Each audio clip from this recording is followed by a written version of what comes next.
আজ নমস্কার, আমি ডক্টর সুতপা বসু।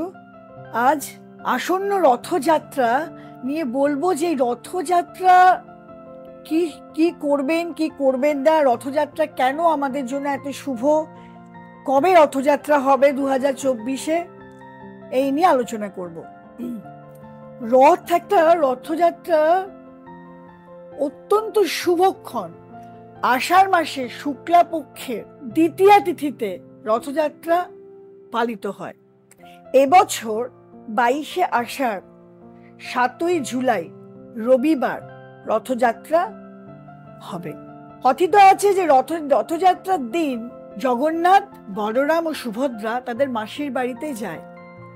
সারা পৃথিবী জুড়ে রথযাত্রা পালিত হয়, কিন্তু এর মেন যেটা কিন্তু পালিত হয় সব থেকে বড়ভাবে এবং সব থেকে পুরনো রথযাত্রা হচ্ছে পুরী রথযাত্রা। এই রথযাত্রার দিন জগন্নাথ, বলরাম এবং সুভদ্রাকে পুজো করা হয়। সেই দিন আমরা আমাদের নিজেদের মনের ভক্তি দিয়ে আমরা জগন্নাথ দেবের পুজো করি এবং ওই দিনকে এতটাই শুভ দিন, যে কোনো শুভ কাজ, গৃহপ্রবেশ থেকে আরম্ভ করে যে কোনো শুভ কাজ রথের দিন করলে এটা অত্যন্ত শুভ হয়। ধরুন বাড়িতে আপনি শ্রীযন্ত্র প্রতিষ্ঠা করবেন, রথের দিন করুন, খুবই ভালো। যদি আপনি গৃহপ্রবেশ করবেন, রথের দিন করুন, খুবই ভালো। রথের দিন পুরীতে মহাপ্রসাদ গ্রহণ করা অত্যন্ত পুণ্যের কাজ। নন্দীঘোষ হচ্ছে জগন্নাথ দেবের রথের নাম। এই রথের দড়িটা ধরা সাংঘাতিক পুণ্যের কাজ। দেশ বিদেশ থেকে লোক পুরীতে এই দিন যায়, এই দিন গিয়ে রথের দড়ি টানে এবং নিজেদের সুস্থতা, নিজেদের সাফল্য কামনা করে। রথের দড়ি যদি স্পর্শ করা হয়, কথিত আছে যে অত্যন্ত শুভ। রথের দড়ি স্পর্শ করলে যদি কেউ রোগগ্রস্ত থাকে, যদি কারুর মধ্যে কোনো রকম নেগেটিভিটি থাকে, যদি কারুর মধ্যে কোনো রকম বিফলতা থাকে, তাহলে এই সফলতা পায় বা নিরোগ হয়।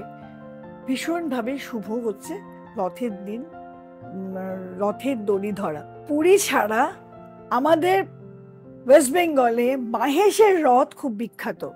শ্রীরামপুরের মাহেশের রথ, দেশ বিদেশ থেকে মাহেশের রথও লোক দেখতে আসে বা রথের দড়ি ধরে টানতে আসে। এছাড়া সারা পৃথিবীতে ইস্কন পরিচালিত রথযাত্রা অত্যন্ত প্রচার ও প্রসার পেয়েছে। কলকাতা শহরেও আমরা দেখতে পাই যে রথের দিন ইস্কন পরিচালিত রথ বেরোয় এবং এখানেও 7 দিন বাদে উল্টো রথের দিন কথায় আছে যে মাসির বাড়ি থেকে জগন্নাথ প্রভু আবার ফেরত আসেন তার মন্দিরে, তার গৃহে। রথের আগে হয় স্নান যাত্রা। এই 29শে জুন হচ্ছে স্নান যাত্রা, পূর্ণিমার দিন হয় এটা। আষাঢ় মাসের পূর্ণিমার দিনকে স্নান যাত্রা হয়। তারপর আসে হচ্ছে রথযাত্রা।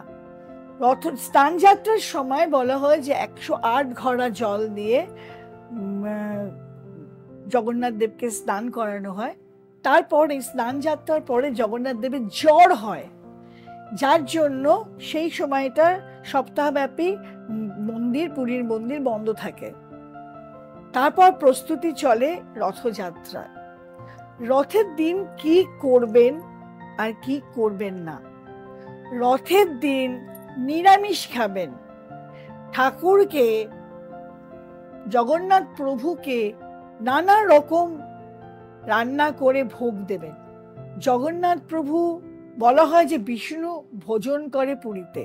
জগন্নাথ প্রভু ভালো করে ভোগ দিয়ে পুজো দিলে অত্যন্ত খুশি হন। এবং জগন্নাথ প্রভুকে যেমনভাবে বিষ্ণুর পুজো করা হয়, এটা তো বলা হয় যে বিষ্ণুরই অবতার। বিষ্ণু মানে জগন্নাথকে বিষ্ণুর প্রতীক, তো যার জন্য বিষ্ণুকে জগন্নাথকে যেভাবে পুজো করা হয়, শ্বেত মিষ্টি দিয়ে, শ্বেত ফুল দিয়ে, তুলসী পাতা দিয়ে, সেইভাবে জগন্নাথ দেবকে পুজো করবেন। রথযাত্রার দিন বৃক্ষরোপণ করুন। রথযাত্রায় গরিব দুঃখীদের খাদ্য দান করুন। পশু পাখিদের শস্য দান করুন। রথযাত্রার দিন কোনো অন্যায় কাজ, কোনো নেগেটিভ কাজ করবেন না। এবং যখন জগন্নাথ, বলরাম এবং সুভদ্রাকে পূজা দেবেন, তখন অবশ্যই প্রসাদে ক্ষীর রাখুন। ক্ষীর, চালের পায়েস, এটা জগন্নাথ দেবের অত্যন্ত প্রিয়। তাকে চালের পায়েস দিয়ে ভোগ অর্পণ করুন। রথের দিনকে পশু পাখিকে আঘাত করবেন না। এবং রথের দিন 108 বার নিজের বিষ্ণু মন্ত্র জপ করুন। দেখবেন যে আপনাদের অশান্তি, আপনাদের দুর্ভোগ দূর হবে।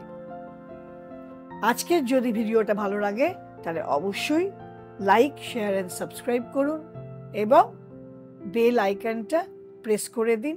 সাবস্ক্রাইব না করা থাকলে সাবস্ক্রাইব করে নিন। আর আমার স্ক্রল বাটনে নাম্বার যাচ্ছে, যদি কোনো রকম দরকার হয়, কোনো রকম কনসালটেন্সি লাগে, আমি অনলাইন কনসালটেন্সি দিয়ে থাকি, অবশ্যই আমাকে ফোন করে যোগাযোগ করুন। আমি আমার সাধ্য মতো আপনাদের চেষ্টা করব হেল্প করার। এই রথের দিন কোনো অ্যাস্ট্রোলজিক্যাল কনসালটেন্সি নেওয়াও কিন্তু খুব শুভ। রথের দিন যে কোনো ভালো কাজ করাটা খুবই শুভ। নমস্কার।